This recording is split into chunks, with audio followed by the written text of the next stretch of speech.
Bom, gente, boa noite mais uma vez. E é um prazer poder ter mais essa noite aqui de bate-papo com vocês. Hoje eu tenho certeza que vai ser muito legal. O tema é muito interessante, um tema empolgante, digamos assim, né, para quem está trabalhando com produção de silagem ultimamente. E hoje tenho o prazer de receber o professor Tiago aqui, para poder trocar uma ideia com a gente, para poder participar junto aqui com a gente.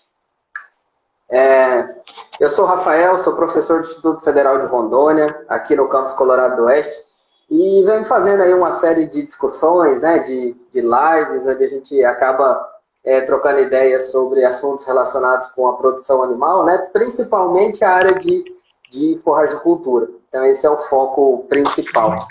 E hoje meu convidado é o Dr. Tiago. Vou passar para o senhor, professor, para poder fazer uma breve apresentação, falar da sua formação, das experiências nessa área de produção de silagem, doutorado, pós-doutorado e etc. Aí a gente daqui a pouco entra aqui no tema especificamente da discussão, pode ser? Tranquilo, professor. Boa noite, pessoal. Boa noite, professor Rafael. Eu queria agradecer pelo convite, né? Parabenizar aí pelas lives, são muito bacanas. E tem muitos amigos aí assistindo também, agradeço. E como o professor Rafael falou, eu sou formado em agronomia pela Universidade Estadual de Santa Cruz, em Ilhéus, né? Fiz o mestrado na Universidade Federal da Paraíba, lá em Areia. Fiz o doutorado em Viçosa, na Federal de Viçosa, em zootecnia, né? Mestrado e doutorado em zootecnia, e ambos aí trabalhando principalmente com a parte de silagem, com conservação de forragens, um pouco de manejo também, mas principalmente conservação.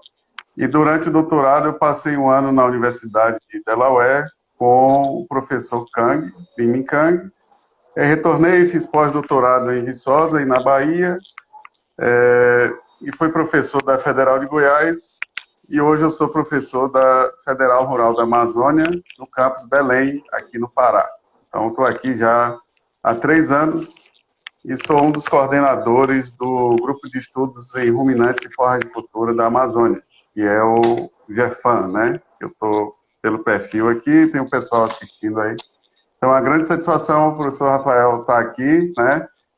Você tem entrevistado aí grandes profissionais, então, para mim é uma satisfação muito grande estar aqui com você hoje, nesse bate-papo. Obrigado. Legal.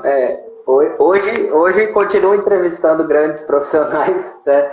E contextualizando para quem está assistindo aí, pessoal, hoje no Brasil, né, professor Tiago, vamos dizer assim, não são muitas pessoas, né, muitos pesquisadores que estão trabalhando com pesquisas na área de realocação, né? Existem, obviamente, pesquisas, né? Mas comparado com outras áreas, né, dentro da floricultura, essa área tem tido, vamos dizer assim, está iniciando ainda, né? Tem tido alguns poucos trabalhos e na verdade é um assunto muito interessante e o professor Tiago é um, né, dos pesquisadores que hoje em dia no Brasil, né, a gente pode dizer que a gente usa como referência quando a gente vai falar de realocação de silagem, né? O professor Diogo, né, também, lá na UFMG, e alguns dos seus alunos também trabalhou bastante com isso, trabalha, né, ainda com esse assunto, mas é um assunto muito legal. Só para deixar claro aqui para vocês podem mandando as perguntas aí, a gente vai tentando incorporar aqui na nossa discussão, né? E se tiver alguma que a gente não conseguir responder aqui no meio, a gente deixa para o final e bate um papo com vocês no final respondendo essas perguntas. A gente montou um roteirinho aqui de discussão, bem básico, na verdade, né, Tiago? Falando sobre o título aí, né? Quando, por que fazer a realocação e se a gente for fazer, como fazer, né? De forma bem direta, acho que a ideia é a gente discutir sobre isso hoje. Eu vou passar a bola aí para você, Tiago, com uma pergunta, né, para iniciar. Explica para a gente primeiro o que é isso, né? O que é realocação, reensilagem. A gente fez uma postagem hoje mais cedo até falando desses conceitos, então acho que para começar seria legal esclarecer bem esses conceitos para a gente, aí a gente entra na discussão propriamente dita. Ah, beleza. Beleza, Rafael. Tudo começa no conceito, né? A gente sempre fala, a gente da forragem aí sempre tem que se ater aos conceitos. O pessoal que está assistindo aí, é importante a gente discutir isso, porque às vezes o povo fala que é enjoamento, né? Tem um conceito e tal, mas eu acredito que não. E como o professor Rafael aí falou, ele também está trabalhando com realocação, né? É um dos que está trabalhando, já conversamos sobre isso. Sim, E o que a gente acredita é o seguinte: realocação e reensilagem podem ser usados aí, são termos que talvez possam ser usados de forma sinônima. Mas o que a gente acredita, indo na raiz do conceito, gente, é o seguinte: o que é que compreende a realocação? É eu desensilar o material, tirei a silagem que já está no silo, transporto ela para um novo silo, e aí eu vou compactar, vedar novamente e depois utilizar. Então, esse processo, né, se eu chamar ele de reensilagem, ele não seria, opa, professor Edson Mauro, grande alô, não seria tão adequado, porque eu não vou mais transformar esse material, não vou ter mais sucessão microbiana, eu estou tirando o material que já está preservado na forma de silagem, só estou mudando ele de local. Então, a gente acredita que o termo realocação, ele é mais adequado por conta disso, né? Por conta de envolver o transporte da silagem de um local para o outro. E aí, o que eu acredito é que a reensilagem, digamos assim, ela estaria dentro da realocação, que é algo maior, né? Eu tiro a silagem, desabasteço o silo, transporto para outro silo. Mas eu falo, né? Como eu até disse na live da professora Janaína, é o gosto do freguês, cada um chama como quiser. Mas se a gente for buscar a padronização, eu acredito que seja realocação, porque ele engloba tudo, tirar de um silo, transportar e colocar em outro. E tem os autores lá, né, de Israel, que tem um trabalho publicado na Journal of Dairy Science, que eles também chamam realocação. Então a gente se baseia por essa referência e também por acreditar nesse conceito, tá? E aí, como você falou lá na postagem, né, seria mais apropriado realocação. é interessante, né, professor, a gente deixar isso esclarecido no começo, até porque esse material que a gente está produzindo aí fica para consulta depois, né, esses vídeos, né, e a reensilagem, né, é o termo que, vamos dizer assim, é o termo que a gente usa no dia a dia, né, Tiago? A gente escuta muita gente falando reensilagem, até produtores que fazem isso até usam esse termo reensilagem. Não é errado usar, né, Tiago? Mas talvez se a gente pegar mesmo a terminologia, né, mais adequada seria realocar, porque uma parte do processo de ensilagem, digamos assim, já aconteceu, né, Tiago? E não vai acontecer de novo depois que a gente muda a silagem de lugar, né? Acho que isso esclarece bem esse conceito, né? Esse ponto é importante, Rafael. Acho que isso deixando claro, né, a gente pode seguir e aí falar dos outros pontos. Só queria até fazer um adendo aí sobre o que você falou. Poucas pessoas estão trabalhando de fato com realocação. E aí eu falo aqui, eu represento o Jefan, né? Então tem vários, professor Aníbal, professor Cristo que trabalham comigo, eles também já estão na linha de realocação. E os meninos daqui, né? E fora do país também pouquíssimas pessoas trabalham, né? Tem o pessoal de Israel, na verdade, que tem esse trabalho aí. E só. E eu acho que, e vou até aproveitar, Tiago, como eu disse, né, tem hora que as perguntas elas vêm no momento certo para a gente fazer a discussão. O primeiro ponto que a gente precisa discutir aqui, né, Tiago, depois de entender essa conceituação, é justamente o que é e para que serve esse negócio de realocação. Então, eu vou aproveitar aqui que o Marco Cardoso, ele fez um comentário assim, né? Onde há comercialização de silagens atualmente, onde a comercialização de silagens está mais concentrada no Brasil e as perspectivas para outras regiões, né? E aproveitando o Jacob, né? Jacob Dias, ele também pergunta: o objetivo é comercialização? Então, acho que para começar, né? O que é a realocação em si, o passo a passo, digamos assim, e por que essa técnica tem sido... Por que nós estamos falando dela aqui hoje, né? Resumindo, por que hoje a gente fala disso, né? Excelentes perguntas aí do Marcos, né? Marcos estudou aqui com a gente, professor Fábio também, grande abraço para vocês. Bom, professor Rafael, é o seguinte, cara, a realocação ela começa onde? Eu tenho uma silagem armazenada em um silo, né? Pode ser qualquer tipo de silo, um saco, uma trincheira, um cincho. Sim. Eu retiro essa silagem daquele silo e transporto ela para um novo silo. Então, vou retirar a silagem, descompactar ela toda, como se eu fosse fornecer aos animais, mas ao invés disso ela vai ser transportada ou para um silo mais perto do curral, ou para um saco que vai ser transportado no navio, por exemplo, ou para um animal que vai para uma feira agropecuária. E aí ela vai para esse novo silo, vai ser compactada novamente, né? E vai ser vedada novamente. Essa silagem já armazenada.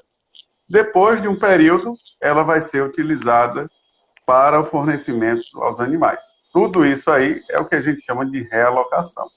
E por que a gente está estudando, né? Que aí já é a sequência dessa pergunta, Rafael. E isso surgiu diante de uma necessidade. E aí a principal necessidade, né? Era justamente o que? A falta de planejamento, a falta de comida, a demanda. Essa demanda gerou a necessidade de comercialização. Então, e aí entra lá na questão do professor Fábio e do Marcos. A falta de silagem, né, o planejamento forrageiro inadequado, erro de cálculo, ou intempérie climática, qualquer coisa que venha levar a uma falta de silagem, ela gera uma demanda por silagem. E aí eu dou um exemplo a vocês, né? O professor Dawson, que é um grande amigo lá do IFTM de Uberaba, ele precisou de silagem, acabou a silagem do rebanho, e aí ele conseguiu uma silagem, se não me engano, da ABZ, não lembro. Alguém deu uma silagem a ele.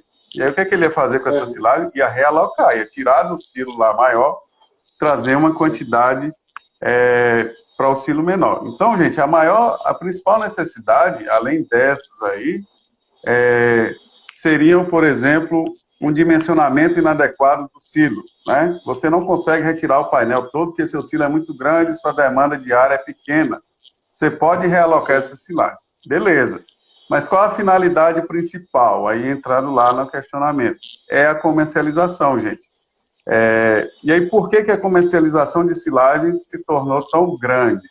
Esse é um dos pontos, acho que mais importantes, né, que eu vinha conversando com o professor Rafael, dessa live, que até na outra live sobre realocação a gente definiu mais os conceitos e tal, mas eu acredito que a comercialização seja um dos pontos mais importantes, gente. Por quê? Porque se tem comercialização no Brasil? Até a pergunta do Marcos, ele pergunta onde está mais concentrada no Brasil, mas eu te digo aí, eu já fiz uma pergunta até ao pessoal dos Estados Unidos, lá não tem comercialização de silagem porque todo mundo faz a sua silagem. Então, o produtor faz o feijão com arroz. Mas aqui, gente, quando a gente vai para a produção de silagem aqui no Brasil, a gente tem lugares que é mais difícil de se produzir, ou às vezes o produtor não tem área disponível, ou ele não tem um maquinário, ou ele tem dificuldades para fazer a silagem.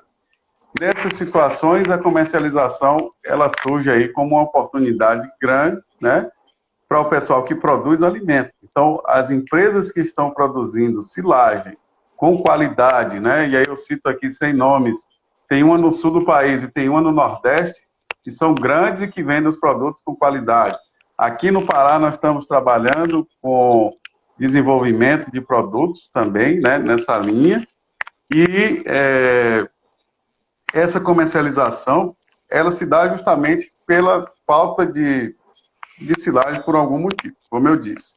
Então, das regiões, pelo que eu tenho visto, né, Marcos, eu já rodei aí um pouquinho, mas eu lembro que em Minas há muita comercialização de silagem, né? No Nordeste, onde houve um simpósio de conservação de forragens, organizado pelo professor Edson Mauro, que está aí nos assistindo, eles fazem realocação, né? Então, o produtor, quando eu ministrei a palestra sobre realocação no passado, o produtor disse que já fazia isso há 20 anos, né?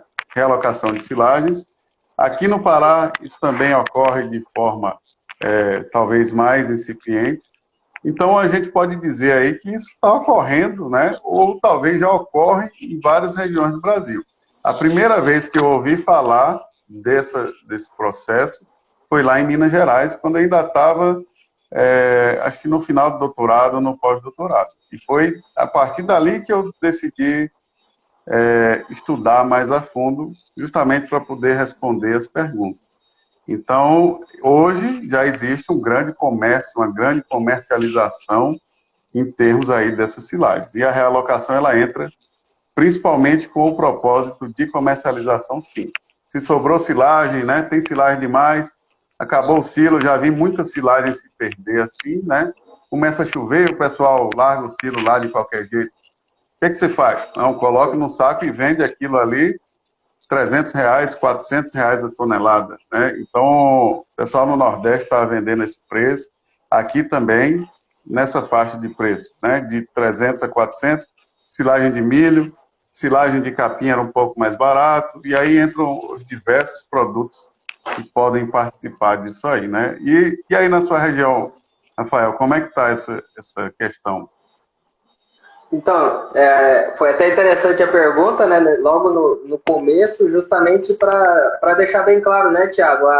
Vamos dizer assim, quando qualquer coisa, né, que tenha comércio, né, que tenha mercado, passa, de certa forma, a se desenvolver de forma mais rápida. E é legal olhar a técnica de realocação pensando no mercado de venda de silagem, porque isso pode fazer com que até os estudos sobre essa técnica, eles deem uma decolada, né, e a gente possa ter informações talvez mais consistentes. Então, aqui em Rondônia já existe, né, tanto, vamos dizer assim, a granel, né, a venda de silagem para transportar em carreta, né, em caçamba e realocar em outros lugares, o que é bastante comum, às vezes, em confinamentos, né, que demandam uma quantidade maior, né, aí você vê venda de 500, 800 toneladas de silagem, às vezes, né, e até um comércio um pouco mais reduzido, né, que aí quase sempre utiliza o ensacamento, né, os sacos de silagem. E é legal comentar disso, né, Tiago, porque meio que uma coisa leva a outra, né, você pode usar, hoje já tem essa tecnologia para ensacamento, né, bem mais acessível, né, bem mais fácil, já existe tecnologia para isso, e você consegue produzir silagem e comercializar em saco, como se fazia como se faz aí com o feno, o fardinho de feno. Hoje você compra um saquinho de silagem, né? Que é algo muito parecido. E é legal ver isso, né? É legal ver esse tipo de mercado para silagem, coisa que talvez a gente não pensava há um tempo atrás, né, professor? Exato. E isso aí é importante, Rafael, porque eu faço aqui até um apelo a quem está assistindo, porque a gente tem hoje temos uma associação de prestadores de serviço de silagem, demonstra uma organização muito grande, né? Então, uma empresa especializada aí, uma associação que reúne todas as empresas especializadas em produção e confecção de silagem, e nós temos também, dentro da comercialização, todos os tipos de comercialização, né? E aí esse ponto é importante, porque tem gente que vende uma silagem bem feita, tem gente que vende uma silagem mal feita. Como é que você vai saber disso sem abrir o silo, né? Então, algumas empresas já vendem com as análises, a análise da composição química, pelo menos, um valor de pH, e aquilo dá uma credibilidade maior para a silagem que você está comprando, né? Assim como nos fenos existe uma classificação, né, tipo A, B e C, as faixas do teor de proteína. Para silagem, a gente ainda, como tudo está acontecendo muito rápido, isso ainda está incipiente. Mas as empresas que estão na frente já estão saindo com a composição e mostrando a composição do produto, né? As características do produto. Então, gente, eu deixo aqui um apelo, principalmente para quem compra essa silagem, né? Seja realocado ou não, tem que se exigir, no mínimo, alguma referência, alguma coisa dessa silagem, porque é um produto, não deixa de ser um produto que está sendo comercializado. E aí, se você comercializa isso sem as escuras, né? Existem silagens de milho e silagens de milho, por exemplo, né? Tem silagem de milho que é pior do que silagem de capim. Então, Capim. isso aí tem que ficar de olho aberto. Esse é o ponto que eu acho que a gente deve chamar atenção aqui, fazer um apelo, né? Até para quem está assistindo, quem compra, quem vende, porque isso aí vai ter impacto direto nos animais. Eu acho que esse ponto é importante. Ô, Thiago, é legal que teve comentários aqui já, o pessoal da Forja de Cultura, acho que é o perfil aí do Nordeste, fala que tem sido comum no Nordeste e até cita que os trabalhos do grupo aí do Gerfan têm contribuído para isso. O Léo acabou de falar na região de Juiz de Fora, em Minas, né, uma região montanhosa, tem crescido muito o uso da comercialização, né, de silagem. Então é isso, pessoal. Logística ou às vezes impossibilidade de produzir, né, e uma série de questões que levam a ter comércio para isso. É só esse ponto? Não, né, Thiago? Às vezes você fez um silo aqui num determinado lugar, no confinamento, por exemplo, e agora você vai ter que tirar porque tem que abrir uma estrada aqui para poder passar com o caminhão. Então você pode tirar e realocar em outro lugar, mas de forma geral a gente vai tratar de realocação pensando na comercialização, pensando na produção e venda de silagem, né? Tem um monte de gente aqui, Thiago, perguntando de valor nutricional, se piora e etc. Gente, nós vamos entrar nessa discussão aí. Agora, primeiro, eu vou pedir para o Thiago falar para vocês o seguinte. Já que é uma técnica que até então, pelo que a gente falou aqui, é mil maravilhas, né, Thiago? É perfeito, mas não é, né? Tem um problema aí grave, vamos dizer assim, em realocar silagem, certo? Lembrando que o processo de silagem precisa, né, a conservação acontece por conta de fermentação lática em meio anaeróbio, né? E nesse processo de reensilagem a gente acaba, vamos dizer assim, a gente dá uma conturbada nesse ambiente, né, Thiago? Então eu queria que você falasse um pouquinho para o pessoal qual o principal problema, o que tem de dificuldade em a gente utilizar essa técnica. Bom, gente, pois a realocação, né, tudo que a gente sabe, tudo que a gente estuda de silagem, a gente vê aí que acho que os últimos 10, 20 anos da pesquisa no Brasil, ele tem focado justamente na deterioração aeróbica, que é o que acontece com a silagem quando ela é exposta ao oxigênio ou quando ela tem contato com o oxigênio. Então a gente sabe que quanto mais tempo a silagem fica em contato ou exposta ao ar, mais ela se deteriora. Então, o que a gente falou aqui lá no começo da live? Quando a silagem é exposta ao ar, né, durante a realocação, então, inevitavelmente, vai se iniciar o processo de deterioração. Então, o que a gente precisa saber? A gente já sabe, né, como ocorre esse processo. Isso vai depender de cultura para cultura, vai depender de cada silagem, vou falar daqui a pouco.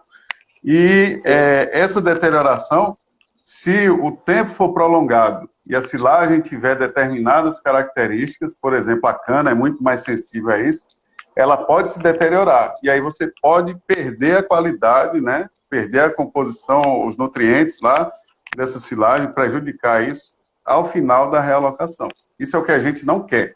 Então, só para dando uma puxada aqui para quem está assistindo, que a gente vai lá falar mais lá na frente, até o momento, por exemplo, na silagem de milho, a gente não viu tanto impacto negativo, né, com a realocação. Então isso é bom. Mas, ressaltando que isso depende de uma série de fatores. Depende principalmente do tempo que essa silagem vai ficar exposta ao ar, né? Imagina você está transportando ela daqui para, sei lá, daqui para Paragominas. Até ainda vai dar 4 horas, 6 horas, né? Mas imagine que essa silagem vai ficar 72 horas lá no caminhão até ser colocada no silo novamente. Aí você tem uma série de alterações, que principalmente essa deterioração aí causada por leveduras. E aí eu comprometo, sim, posso comprometer o valor nutritivo e a qualidade final dessa silagem. Então é um ponto muito delicado, e aí a gente está estudando como fazer, né? Qual a melhor forma de fazer, e a gente já sabe que é o mais rápido possível, né?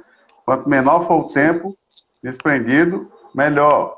E aí o tempo também de armazenamento, ele vai ter uma influência, né? E as características da silagem, gente. Então pensa assim, se eu for fazer uma silagem de uma planta ruim, a silagem vai ser ruim. Se eu for realocar uma silagem ruim, a silagem realocada continua ruim. Então, a realocação depende principalmente da silagem que está sendo realocada.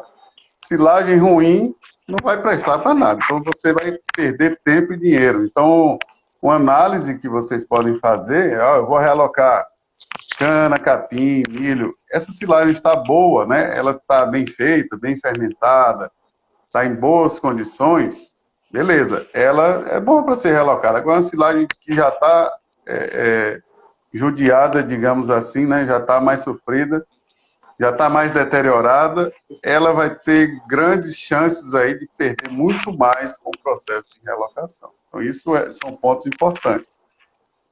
Por outro lado, né, essa silagem boa também vai se deteriorar um pouco com o processo. Então, aí é onde entram os cuidados, né? Eu sempre falo que a gente tem que ter os cuidados e o capricho no processo, na compactação, na vedação. Então, isso aí acho que é o que influencia bastante na qualidade da silagem realocada. Isso aí. É legal, Thiago, deixar essa mensagem também bem firme, digamos assim, para quem quiser trabalhar com isso, né? A gente tem uma silagem que está conservada no ambiente, na ausência de oxigênio, né, dentro do silo, a gente abre e expõe esse material ao ar, naturalmente ele pode estragar, né? Resumindo de forma bem direta. E a gente pega esse material que pode começar a deteriorar e fecha dentro de um silo de novo, né, Thiago? Só que depois que a gente fechou ele no silo de novo, aquele material não tem mais capacidade de produzir uma série de ácidos orgânicos, né, principalmente o ácido lático, fazer o pH cair. Ele simplesmente tem que ser mudado de um lugar para o outro com o mínimo de perdas e tentar depois acondicionar no outro lugar e permanecer pelo menos próximo do que estava, né, Thiago? Porque a exposição ao ar é um problema sério quando a gente fala de silagem, né? Então vamos lá. Agora vamos tentar fazer uma listinha assim, Thiago. Vamos tentar fazer listar uns tópicos. O que interfere no sucesso de quem quer realocar, né? Então você comentou, primeiro aí, a qualidade da silagem produzida, certo? Isso é... Se você pensa em realocar, né, Thiago?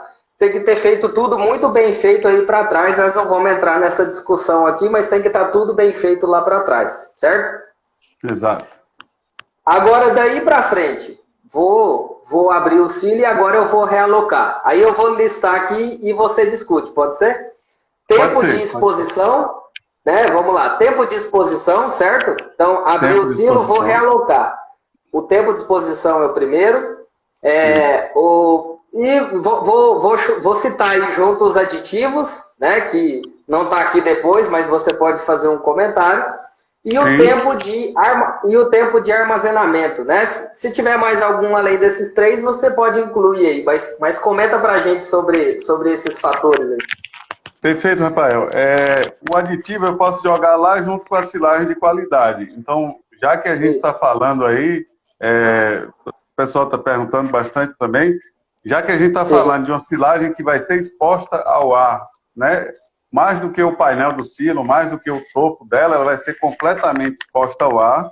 Então, aditivos que melhorem a estabilidade aeróbica, eles são recomendados, sim. E a gente está testando isso. Inoculantes e aditivos químicos, né? Quais são os inoculantes? Heterofermentativos ou a combinação deles. Isso aí vai entrar na produção de uma silagem de qualidade, sim, né? Aditivos químicos, benzoato de sódio, nós colocamos na cana-de-açúcar e ele teve uma ação muito boa, né? E dentro da silagem ainda, Rafael, um ponto que eu adiciono, que é o que nós estávamos conversando mais cedo, que é o tempo de armazenamento dessa silagem, né? E aí entra também na produção de silagem de qualidade. Por exemplo, gente, uma silagem para ser realocada, seria ideal que ela tivesse no mínimo 60, no mínimo 90 dias. Por quê? Essa silagem de 90 dias, ela já está mais estável, o processo de fermentação ela já tem um pouco mais de ácido acético. Isso que a gente está falando são os trabalhos, né? Toda a ciência que tem por trás disso, né? Não estou falando na minha cabeça. Então, é o que a literatura diz. E aí, pessoal, a silagem de qualidade com aditivo bem feita, com um período de armazenamento mais longo, essa aí seria melhor para ser realocada. E aí vem o tempo de exposição, né, durante. durante a realocação, o que já foi estudado? 6 horas, 8 horas, 12, 24, até 72 horas, nós temos um trabalho, né, que foi feito. E no caso da silagem de milho, por exemplo, até 72 horas ele não alterou a qualidade da silagem, não alterou a fermentação e nem a composição química. Os trabalhos que nós temos aqui não mostram alteração. Então, se não mostra alteração, gente, eu vou recomendar o quê? O tempo maior ou o tempo menor? Claro que o tempo menor. Então, a gente fala que não ultrapasse 12 horas, 24 horas. E dificilmente vai ultrapassar isso, né? Mas que sempre deve haver um monitoramento da composição dessa silagem. Beleza. Isso é do tempo de armazenamento, tempo de realocação, a duração do processo. Mas aí eu faço um parêntese para você, Rafael, porque isso depende da cultura, né? Nós estamos estudando silagem de milho. Esses tempos, eles valem para silagem de milho. Por exemplo, para cana-de-açúcar, a gente já observou que com mais de 24 horas, ela tinha uma deterioração significativa. E a gente não recomenda mais do que 24 horas para cana-de-açúcar. Capins e leguminosas, pela teoria, que também não tem estudo, né? Mas pela teoria eles teriam mais tempo aí.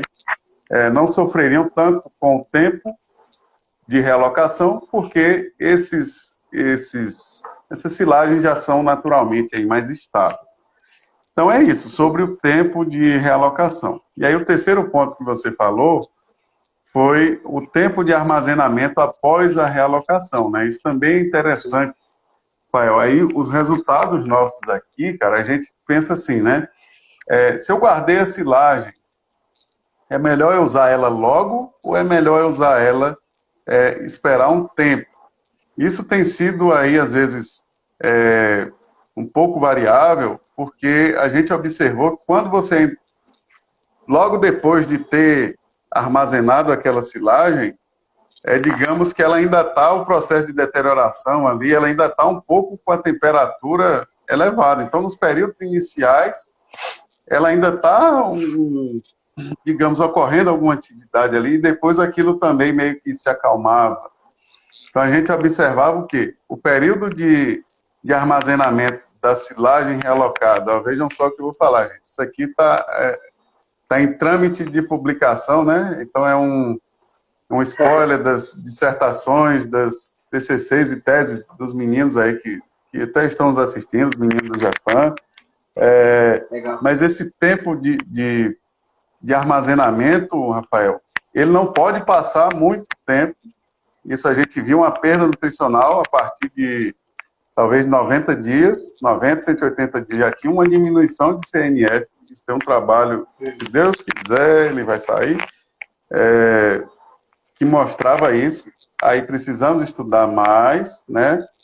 E ele também não era recomendado ser muito curto. Então a gente falava aí 30 dias, 30 e 60 dias, até 90 dias, períodos de armazenamento interessantes para essa silagem.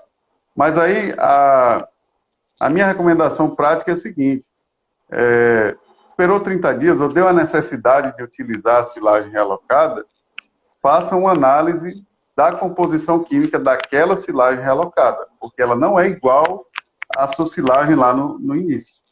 Essa é a melhor resposta, sabe, Rafael, para o tempo. Porque o tempo vai depender de uma série de fatores, né? Então, o tempo de armazenamento. Mas também não prefiram silagens realocadas, armazenadas por muito tempo, ela pode já ter uma alteração. E aí vem a principal pergunta, né? Tiago, essa alteração traz impacto no animal? Que a gente vai falar mais lá na frente, né? Aí eu vou só puxando aqui o link, porque é isso que a gente tem que saber. Se deu alteração, mas se essas alterações pequenas que a gente está observando serão suficientes para causar impacto no consumo, no desempenho dos animais. Se ela não causar, né, a gente vai discutir isso. Se ela não causar, beleza, então as coisas estão caminhando bem. Mas isso impactar negativamente de alguma forma, aí as coisas têm que ser revistas. É com essa ótica que a gente tem que ver. Legal. Então, fazendo um breve comentário, né? Quando a gente fala, pessoal, o tempo de armazenamento da silagem, né? Da silagem produzida, essa silagem que vai ser realocada, o tempo mais longo de armazenamento, né, Tiago? Agora vamos lá, né? Vamos abrir um parênteses aí. Se tudo tiver certinho, se o silo tiver bem vedado, se não tiver entrada de ar, de água e etc., a ideia é que um silo aí fechado a 60 dias, a 90 dias, a silagem ali dentro esteja mais estável, né, do que um silo de 20 dias, de 25, de 30 dias. Essa é a ideia, né, Tiago, desse primeiro contexto. O segundo ponto é, depois que a gente abriu o silo para reensilar, vamos lá, né, Tiago? Quanto mais rápido você conseguir reensilar, melhor. Se você conseguir fazer isso em 2 horas, melhor. Em 6 horas já vai piorando. Em 12 horas, se você demorar 5 dias, aí talvez você não tenha garantia nenhuma a mais da qualidade que vai ter no final. Ou seja, os trabalhos, né, Tiago, tem que deixar isso bem claro, os poucos trabalhos que tem na literatura internacional sobre o assunto, vamos pôr aí, 90% deles são daqui do Brasil, né? Com milho e com sorgo, silagem de milho e sorgo planta inteira. E não se observou, né, Tiago, tanto prejuízo, digamos assim, na silagem reensilada, né? Com base nisso que a gente tem mais ou menos essas ideias e agora esses próximos trabalhos, né, que muita gente está fazendo, podem trazer para a gente algumas outras informações. Tiago, você falou de aditivos, né? Aditivo, pessoal, também, caso alguém que esteja assistindo não tenha tanta, digamos assim, tanta familiaridade no assunto, o aditivo a gente aplica lá na hora de fazer a silagem, certo? Lá quando a gente vai ensilar o material. O Tiago comentou, né, de uso de bactérias heterofermentativas, heteroláticas, porque elas produzem um pouquinho de ácido acético e esse ácido acético costuma ser meio que tóxico, né, deletério para leveduras, principalmente, né, Tiago? E isso acaba trazendo para a silagem uma maior estabilidade em aerobiose. Esse é o princípio básico. Mas tem outros produtos também, até associações com homofermentativas, né, homofermentativas facultativas, né, que também podem trazer para a silagem uma estabilidade em aerobiose maior. Aí eu vou fazer uma pergunta, Tiago, que algumas pessoas aqui fizeram. O pessoal da Multicampo perguntou, o Jacob perguntou. Quando a gente vai reensilar, eu aplico aditivo de novo? O que você tem a dizer sobre isso? Pois é. Isso aí, pessoal, a gente está... isso aí não tem estudo com isso, né? Tem uma tese de doutorado que eu fui... Nós vamos ter, né, Tiago? Já. Exato. Não, você está fazendo, mas eu ia falar, Rafael, eu lembrei, teve uma tese de doutorado na Bahia, que eu fui co-orientador, que aí, acidentalmente, o inoculante, ele, em vez de ter sido aplicado na ensilagem, ele foi aplicado durante a realocação. Não teve efeito. Isso não significa que não há efeito no inoculante. Então, isso, até o professor Rafael vai testar aí, isso precisa ser avaliado, né? A aplicação de inoculantes, a aplicação de aditivos químicos, a combinação de inoculantes.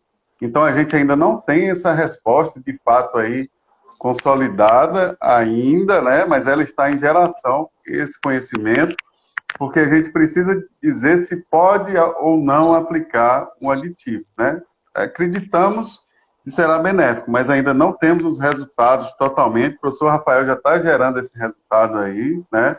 E eu acredito que os aditivos, os inoculantes e os aditivos químicos, eles têm que ser testados e a gente tem que analisar isso aí, porque tem gente que fala que é a mesma coisa, né, mas não é a mesma coisa. Então, não é a mesma coisa, porque eu não tenho fermentação, não tenho nada. Eu tenho material fermentado que eu estou colocando ar e depois estou fechando de novo, gente. Então, as mudanças que ocorrem na microbiologia, os ácidos, é tudo diferente e, de fato, desconhecido. Ocorrem algumas alterações que a gente está vendo se isso compromete ou não, né? Então, se o aditivo ajudar a melhorar isso, ajudar na preservação, né, tanto químico quanto inoculante, a gente tem que pensar nisso. Tem que pensar se o inoculante vai sobreviver naquele ambiente que já está ácido, se ele vai ter substrato para aquilo, então talvez não sejam nem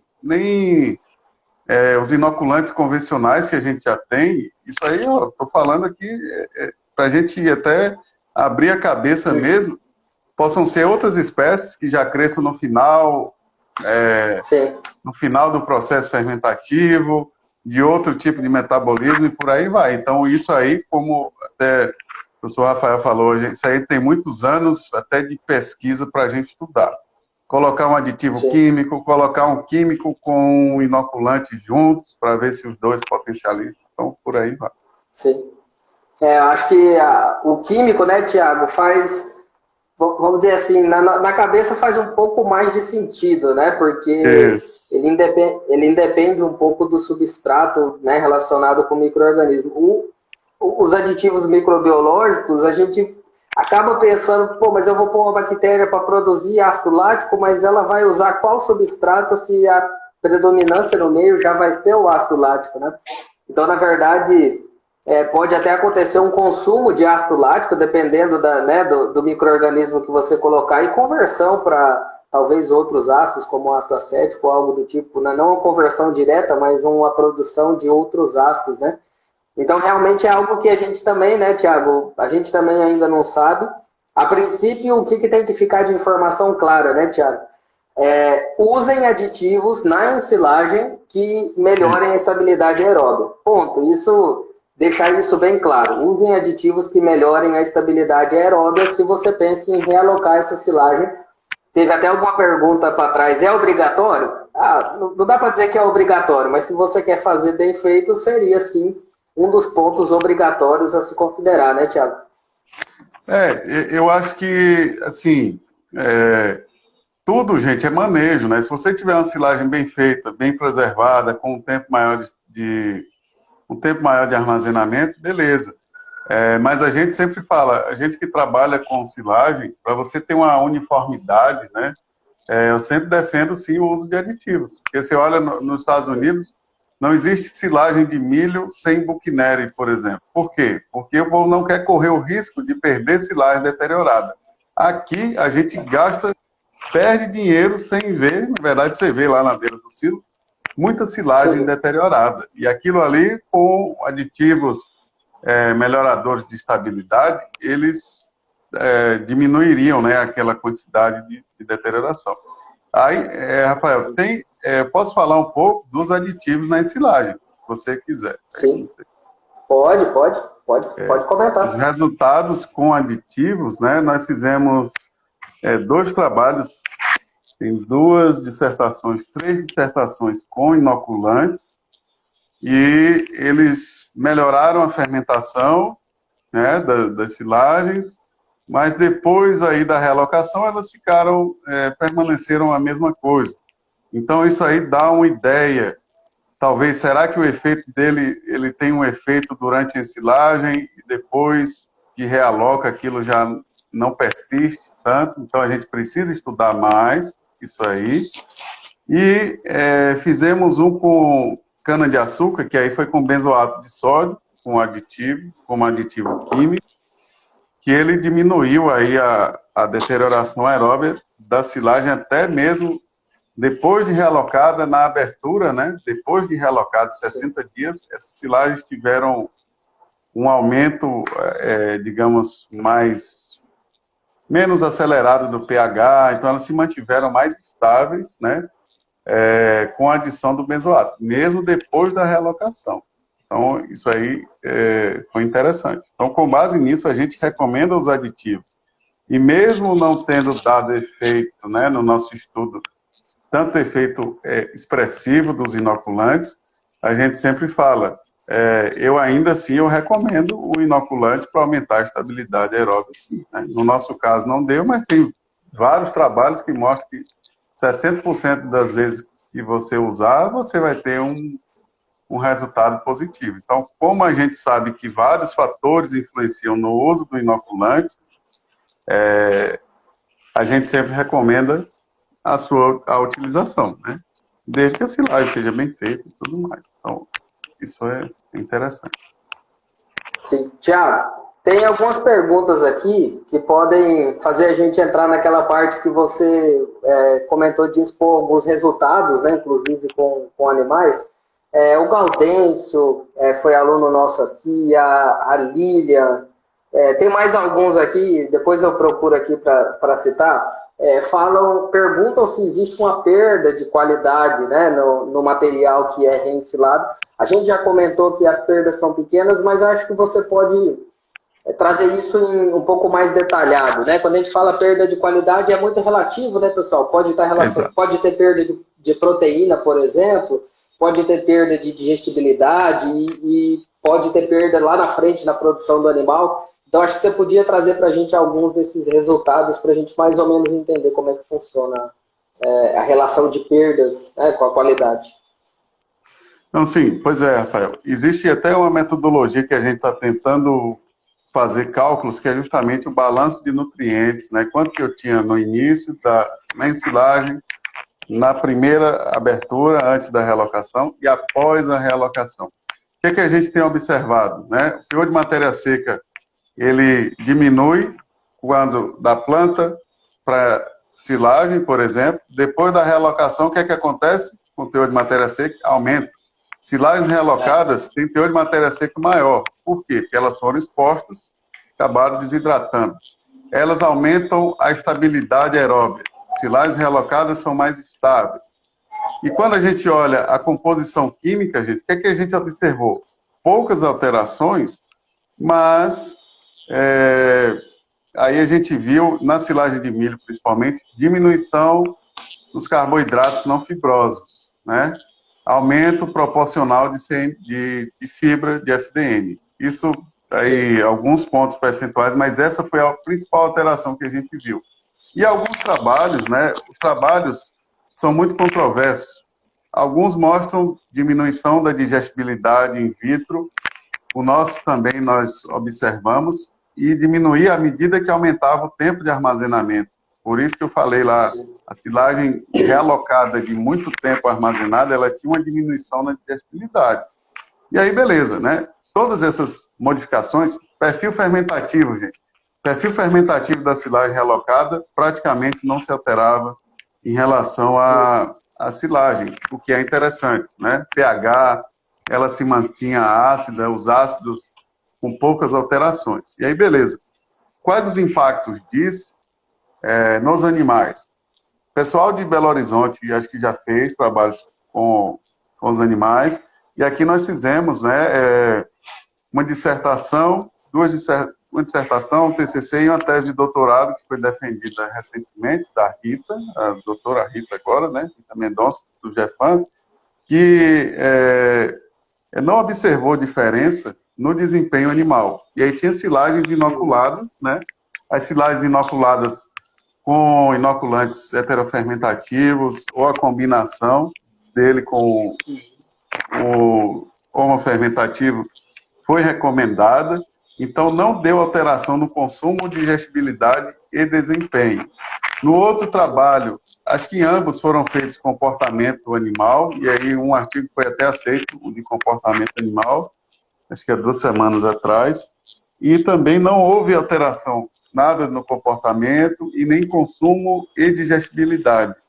Então, o que é que isso já dá um norte para a gente, pessoal? Que essas silagens realocadas, com essas alterações que eu estou falando aqui de composição química, né, que elas ocorrem e podem ocorrer, elas não resultaram em diminuição de consumo e digestibilidade em ovinos, né, nós testamos em ovinos, e no outro estudo também, com desempenho de ovinos, o ganho de peso, desempenho, foi semelhante.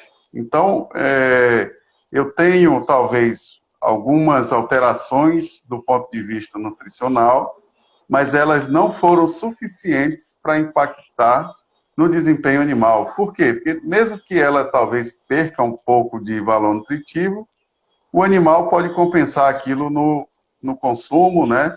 E não houve comprometimento de digestibilidade nem de desempenho. Então, a gente acredita, esses resultados aí também estão em fase de preparação para publicação, então em breve, aí, se Deus quiser, a gente vai já divulgar eles, mas com base nesses resultados preliminares, nós não mostramos o comprometimento. E aí, a minha recomendação é qual? Quando vocês forem utilizar essa silagem realocada em uma dieta para os animais, façam uma análise dela para formular a dieta com aquela composição, né? Como eu falei lá mais cedo. Isso, a depender do tipo de animal, a depender, né, da formulação da dieta, pode ser que ela cause alteração. Nas nossas aqui, confinamento de ovinos, né, e no outro, que foi só consumo de atividade, não tivemos alteração, que já é um norte muito promissor aqui para nós. E fora o pessoal que já utiliza isso a nível de fazenda aí há muito tempo, né? Como tem os amigos lá da Paraíba, tem o pessoal de Minas, o povo já usa isso de muito tempo também, né? Mas é isso. Sim. É interessante, né, Tiago, a gente também comentar que, como a gente falou um pouquinho mais cedo, isso tudo precisa evoluir, né? A gente precisa ter mais trabalhos com isso, mais trabalhos com animais. Aí eu digo animais em confinamento para corte, animais leiteiros recebendo esse tipo de alimento na dieta, para que a gente tenha talvez um leque maior de informações que possa fazer com que a gente entenda também melhor como que acontece essa dinâmica de alteração na qualidade das silagens reensiladas, né, Tiago? Já caminhando aqui para o finalzinho, tem muitas perguntas aqui, tá, Tiago? Eu já posso até já deixar aqui avisado o pessoal, como falta aí, acho que uns 4 minutinhos, a gente vai tocar aqui, caso a gente não responda todas as perguntas, a gente pode só voltar depois para fazer o fechamento. Pode ser, Tiago? Pode sim, tranquilo. Pode ser? Tem um ponto aqui que eu acho que seria legal a gente conversar para dar uma fechada no raciocínio. Muita gente perguntou sobre isso aqui. Eu vou usar aqui a pergunta do professor William Moschel, acho que é assim que pronuncia, do Maranhão. Ele pergunta até que ponto, né, nutricionalmente, você já comentou, agora economicamente falando, né, até que ponto que compensa fazer a realocação de silagens, né? Ele perguntou sobre outras forrageiras, a gente responde isso depois, mas vamos falar economicamente, né? O Sérgio, lá do México, também mandou uma mensagem aqui falando que lá no México, convertendo para a nossa moeda, varia de 250 a 600 reais a silagem realocada. Como que você vê essa relação, Tiago? Eu como produtor, como que eu vou organizar isso na minha cabeça? Compensa comprar? Compensa fazer? Como que você vê essa relação? Pois é, né? Tem vários pontos aí interessantes. Por exemplo, como o colega do México aí falou esses preços, a variação deles depende muito da demanda, né? Então, para o produtor que vai vender, se ele está com silagem sobrando, ele deve realocar e botar aquilo para comercialização. Eu sempre falo, se eu botar uma plaquinha aqui na frente da minha casa não, na beira da BR, vende silagem de mandioca, vende silagem de milho, vai vir gente atrás. Eu falo isso para os produtores, falo isso para o pessoal que fala, coloca a plaquinha aí que você vende essa silagem, vai bater alguém aí, alguém vai te mandar um WhatsApp, alguém vai te ligar. Então, o produtor que vende, ele está confortável aí, justamente. A gente pode achar preços aqui, até lá na Paraíba, de 150 até 300, 400 reais a tonelada, 500 reais lá em Alagoas, né? Tem um colega lá. Sim.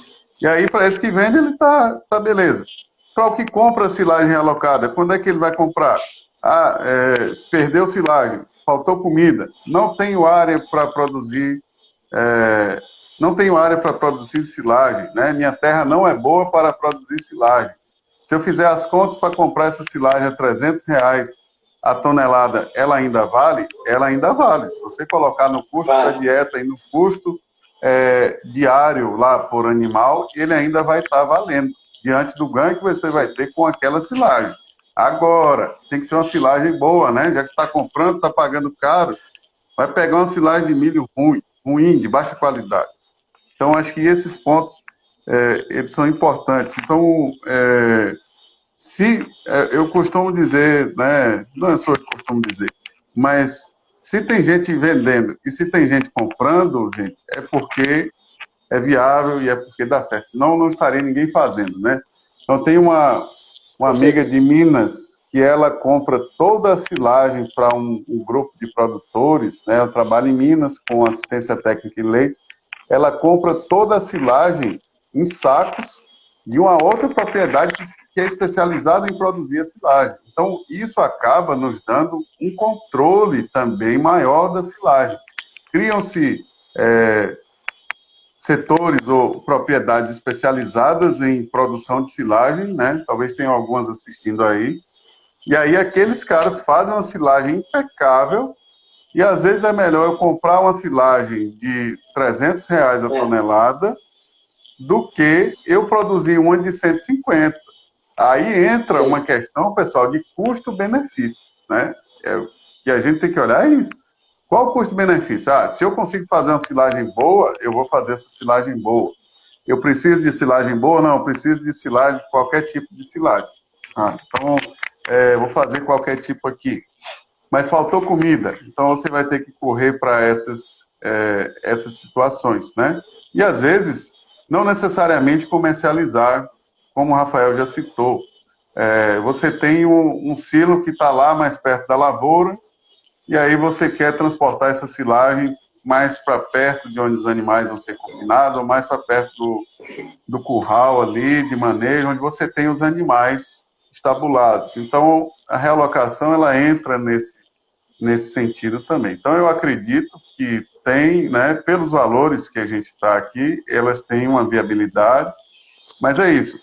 Tem que haver cobrança, principalmente de quem compra, né, dessas silagens.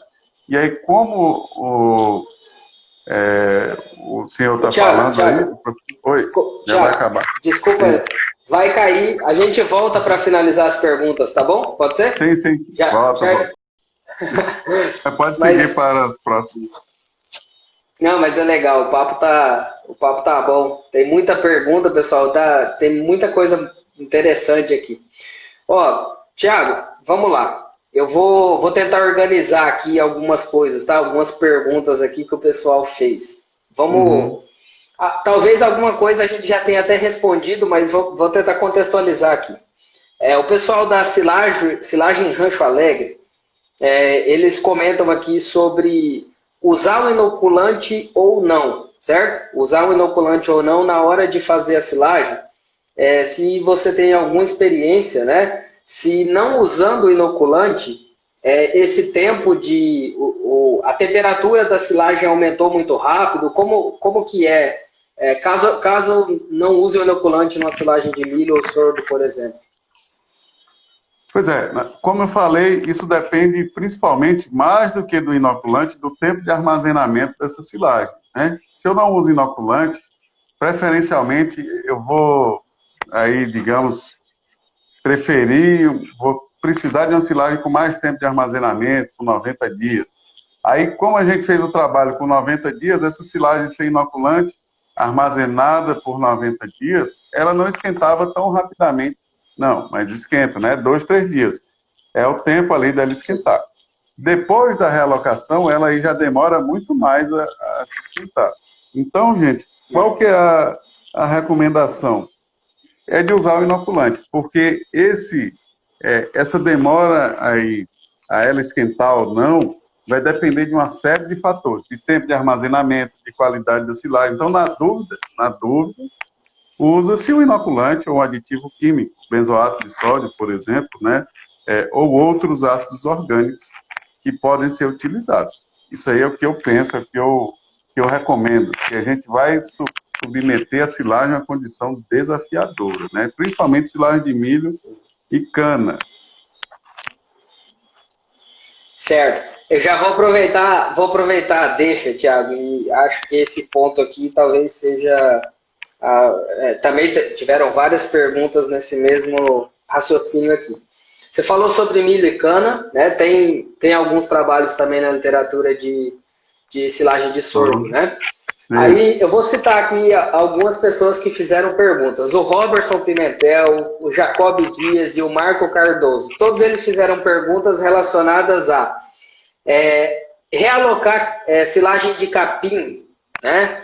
Tem os mesmos desafios da silagem de milho. Aí o Jacob pergunta sobre, novamente, o capim, se a silagem de capim mantém, né, quais são os desafios. E o Marco Cardoso também fala sobre silagem de capim. E o professor William Moschel, falou na pergunta anterior, além da silagem de capim, ele também pergunta sobre capim-elefante, sorgo boliviano, capiaçu. Como que fica a reensilagem para essas outras silagens que não são milho ou sorgo, Tiago?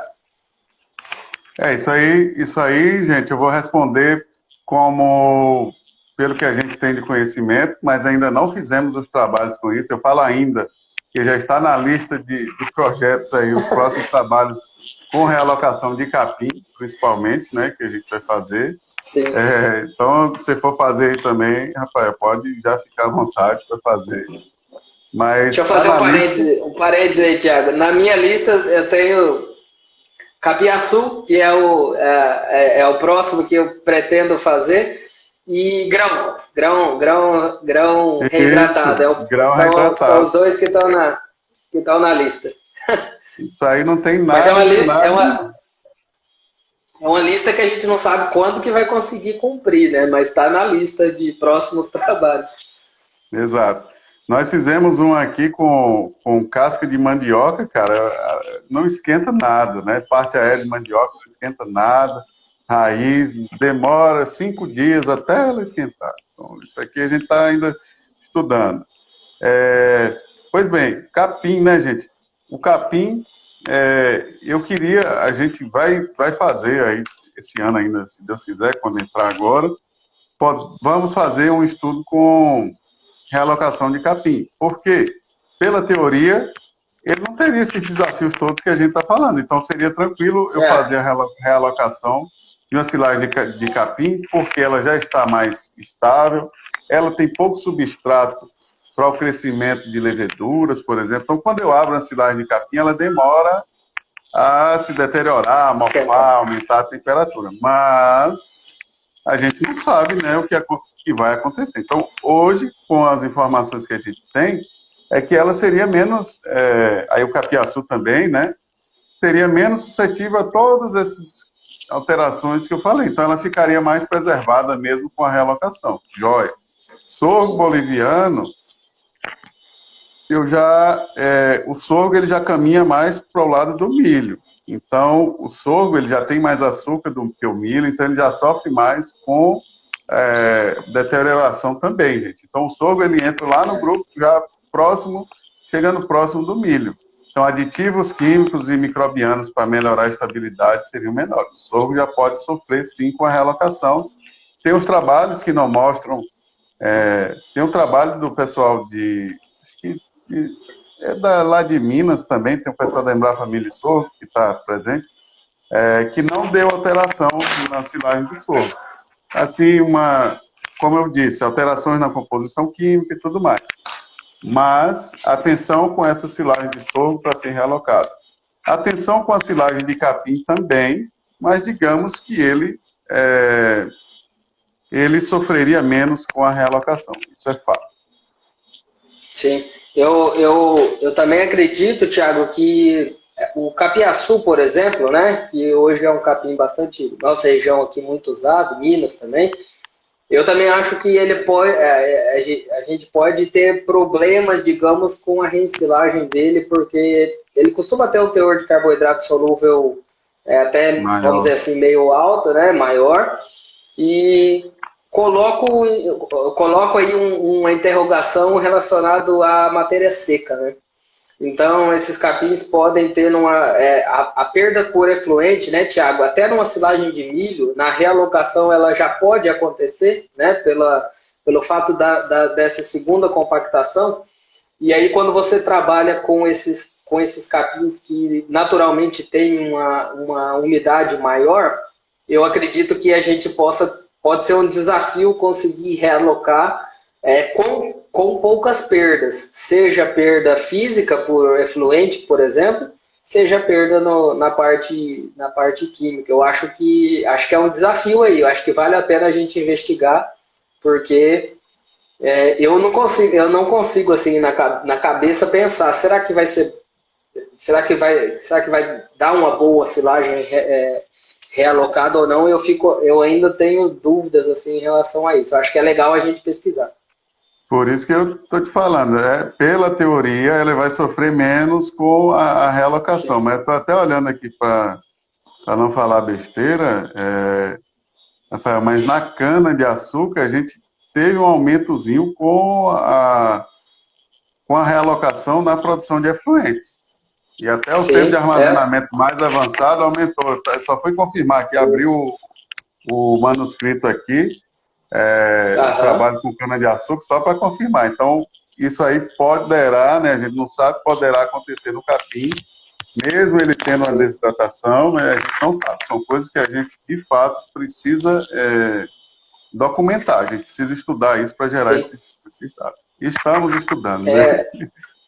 É, eu concordo. Eu acho que a gente tem que ficar atento. Até o Jacob fez um comentário falando que no capim seria interessante porque aumentaria o teor de matéria seca. Eu não acho que. Claro, aumentar a matéria seca seria interessante, mas esse aumento de matéria seca provavelmente viria por meio de perda por efluente ou oxidação, né? O que no final das contas poderia trazer prejuízos, né, de qualitativos e além do benefício de ter um maior aumento no teor de matéria seca. Eu penso isso, né? Pode ser que não seja a resposta que aconteça.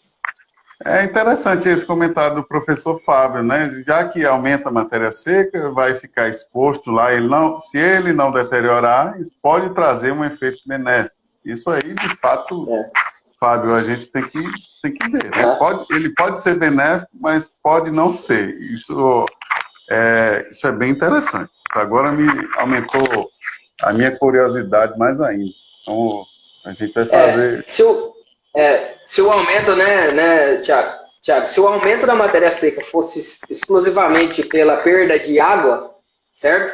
Aí show de bola. Aí com certeza eu concordaria. Eu só discordo, digamos, né, assim, discordo no pensamento ainda, porque são coisas que a gente precisa pensar, que esse aumento da matéria seca pode não ser pela perda de água em si. Pode ser água Exato. carreando nutrientes, ou pode ser por conta de oxidação. Aí já não faria tanto sentido aumentar a matéria seca, mas por meio de perdas, né? Perdas de matéria seca, né? Digamos assim. Eu vou dar Seria uma nesse emurchecida sentido. na silagem. É, Beleza. exatamente. Bom, Tem mais pergunta já aí? que, já que nós falamos sobre perda por efluente, o pessoal da Multicampo Nutrição pergunta da compactação na reensilagem, na realocação, Tiago. Como que ela tem que ser feita? Ela tem que, aquele mesmo esquema, compacto quanto mais melhor, é assim?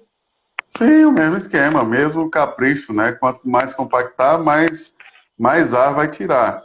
Isso aí tem Sim, tanto a compactação quanto o armazenamento vão ter influência direta, né? Porque se você não compactar, vai ficar mais oxigênio ali, ela vai deteriorar mais. Então, é o mesmo princípio. Quanto mais se compactar, só que lembre-se que essa deterioração agora talvez vai trazer um impacto grande, né? Então, quanto melhor for essa compactação, melhor. Então, as recomendações de compactação da ensilagem valem mais para essa. O que é que a gente observa? A silagem já feita, ela vai compactar muito mais fácil, né, do que até o material in natura, porque ela já estava compactada, já está fermentada. Então, quando você tira aquilo, põe dentro do saco e bate, ou quando passa um trator em cima, ela já baixa logo. Então, digamos que isso talvez possa ser mais rápido, mas requer o capricho, né? Requer o capricho da mesma forma que tem na ensilagem. sim. Eu vou aproveitar, Tiago, se me permite, eu vou contar uma experiência aqui que vai de encontro ao que o professor Tiago acabou de comentar. A silagem Opa. depois de pronta, né, Tiago? Ela deveria, né, uma silagem de milho aí boa, compactar mais fácil depois de pronta, né? Então, então seria essa a ideia.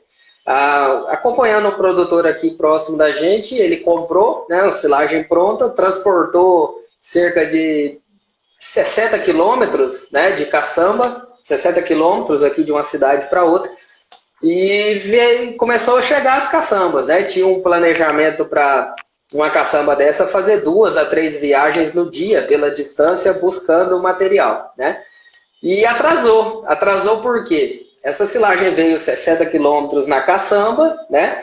Quando chegou para tirar da caçamba e colocar no silo novo, a silagem não saía de dentro da caçamba. Ela socou dentro da caçamba, porque a movimentação, e não saía, não tinha como. Ou seja, né, a compactação ela vai acontecer até facilmente nessa silagem depois. Aí o que teve que fazer foi chamar uma PC, uma carregadeira, para poder ficar puxando a silagem de dentro da caçamba para poder tirar e colocar no silo. Aí aquele custo de 300, 350 reais a tonelada, né?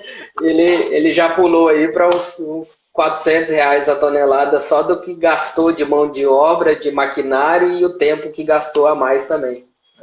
Acho que isso é importante também, é um ponto de atenção.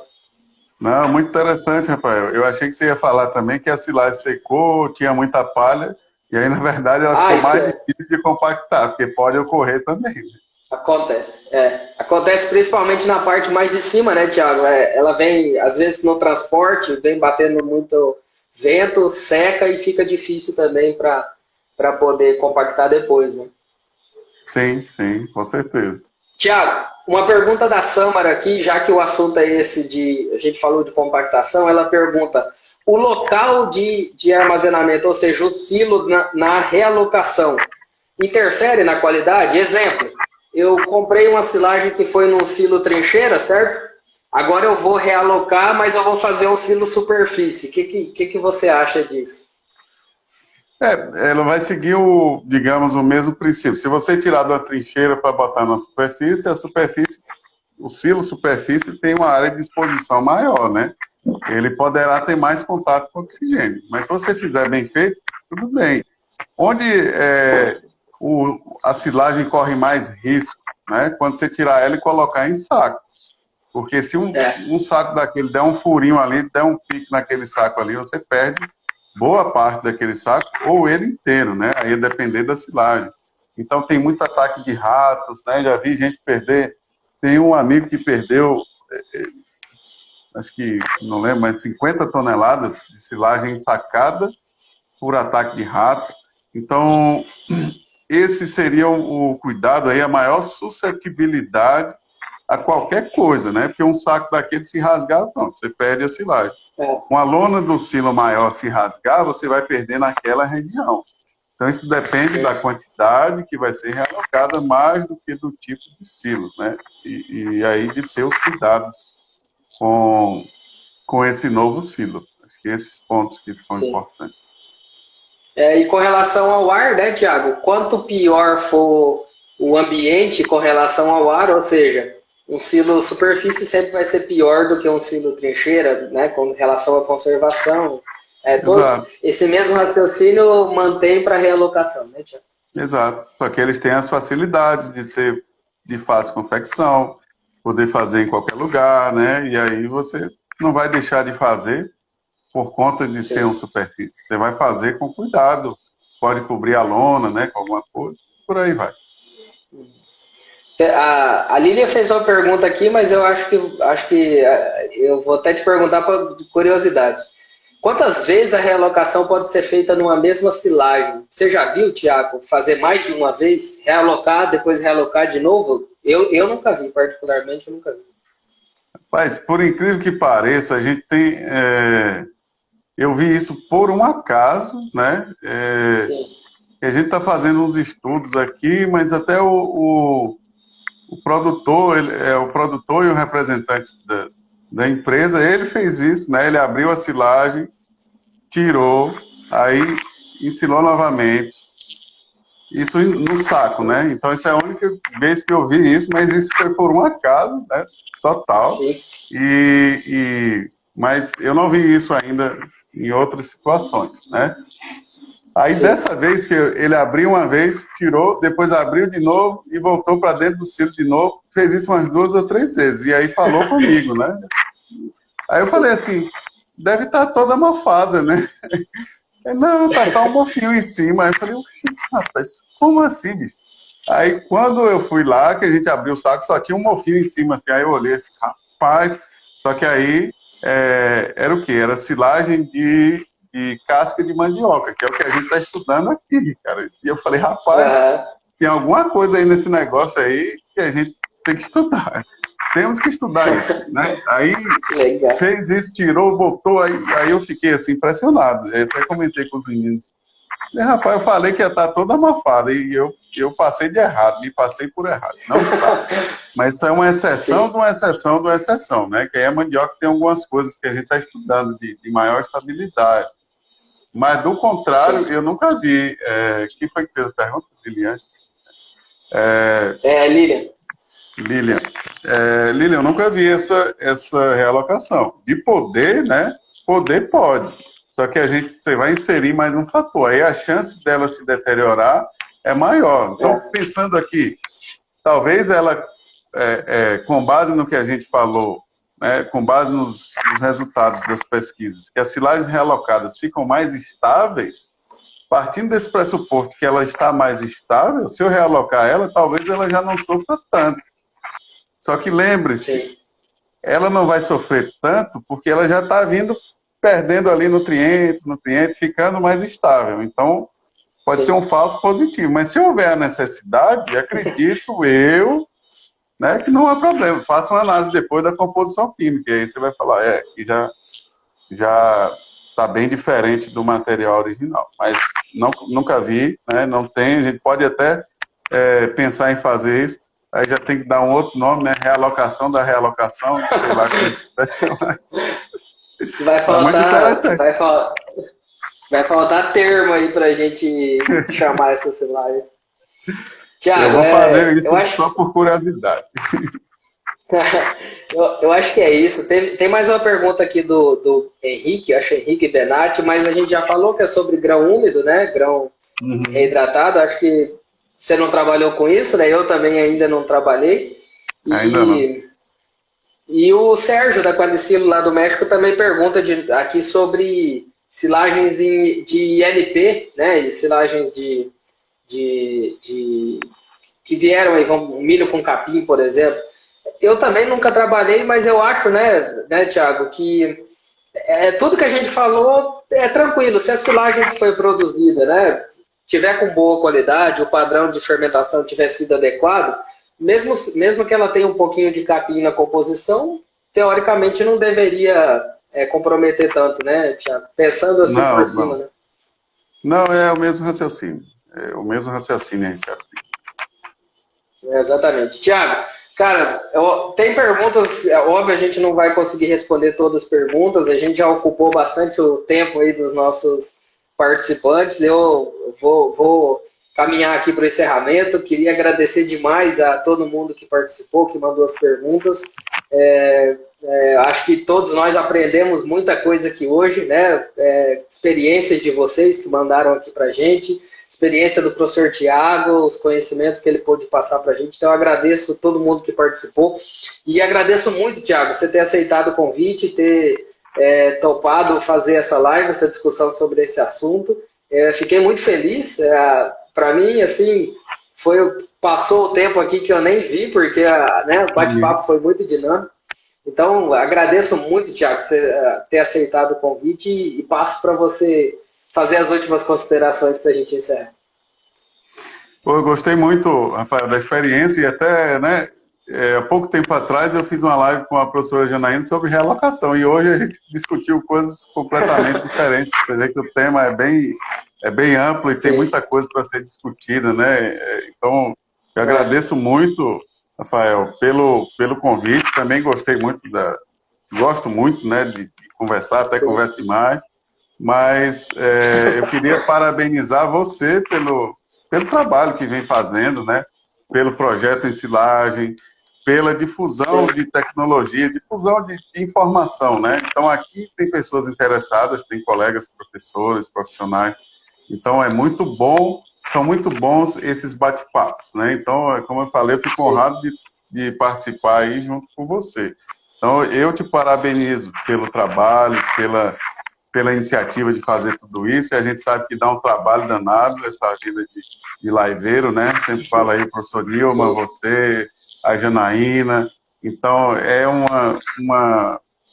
gasto de energia muito grande, mas acho que vale a pena e você está de parabéns. Então agradeço ao pessoal que está assistindo aí também, né? Vários amigos, muita gente aí de vários lugares do Brasil. Então fica aqui o meu humilde agradecimento e mais uma vez eu estou à disposição, né? Nas redes sociais do GEFAM, pode pegar os meus contatos. Então a gente está à disposição mesmo para trocar ideias. Então podem ter certeza, Rafael, que de hoje daqui eu já saí com uns 3 experimentos na cabeça aqui e agora a gente vai botar eles no campo. Então, menino do GEFAM aqui, a partir de semana que vem a gente já vai colocar essas coisas no papel. Tá bom, Rafael? Então agradeço muito aí e a você e ao pessoal que assistiu e participou. Legal, o problema, né, Thiago, é que cada live dessa, cada bate-papo, a gente sai com 2, 3 experimentos querendo montar.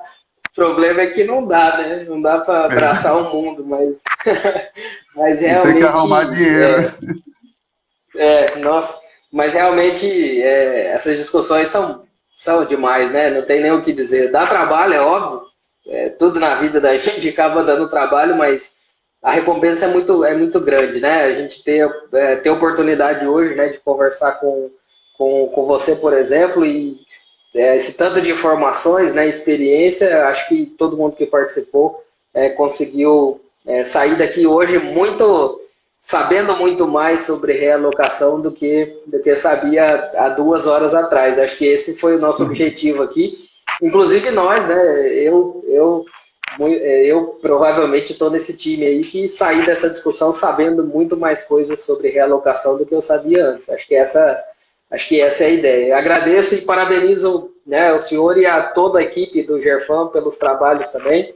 E obrigado. No Brasil nós temos, né, muita gente hoje trabalhando com forjicultura e isso é muito legal, né? A forjicultura tem ganhado um destaque positivo interessante, né? Acho que cada vez mais fica evidente a importância desse recurso, né? Porque quando você vê preço de milho lá nas alturas, né? Vamos dizer, os concentrados, né, subindo, de certa forma, vai trazendo, né, para a parte de forragem uma importância maior, né, Thiago? Então isso é legal também. Exato. Conheci gente que dizia que não gostava de forragicultura, né? Então, hoje eu acho que os tempos estão mudando, porque tem uma turma que gosta muito e a representação muito grande. Então, isso é bom. Sim. É legal. Gente, obrigado pelo tempo de vocês aí, por ceder o tempo de vocês para participar aqui com a gente. Thiago, muito obrigado mesmo. E obrigadão. A gente tem outra live em dezembro, né, sobre silagem de capim, também vai ser show de bola. Gente, um abraço. Terça-feira tem mais discussão aqui. Thiago, um abração. E abração, até a próxima. Valeu, tchau, pessoal. tchau. Abração. Até mais. Um abraço. Tchau, tchau.